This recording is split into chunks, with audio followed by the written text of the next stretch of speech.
विधानसभा चुनाव से पहले महाराष्ट्र में सियासी सरगर्मी तेज हो गई है। सुप्रीम कोर्ट ने महाराष्ट्र के शिंदे सरकार को फटकार लगाई है।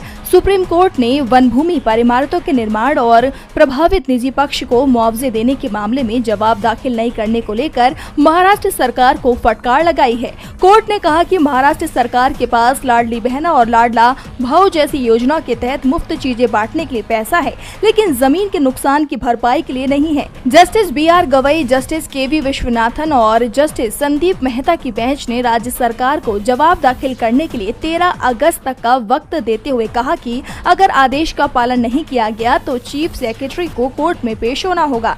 दरअसल सुप्रीम कोर्ट महाराष्ट्र में वन भूमि पर इमारतों के निर्माण से जुड़े एक मामले की सुनवाई कर रहा था, जहां एक निजी पक्ष ने कोर्ट से उस जगह पर कब्जा पाने में सफलता प्राप्त कर ली है, जिस पर राज्य सरकार ने गैर कानूनी रूप से कब्जा किया था।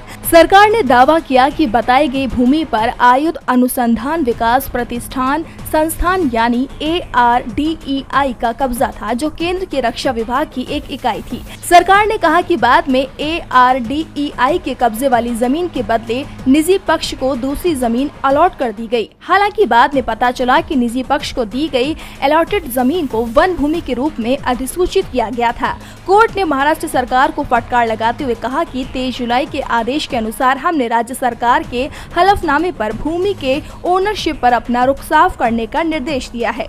जस्टिस गवई ने कहा कि इस कोर्ट को हल्के में मत लीजिए।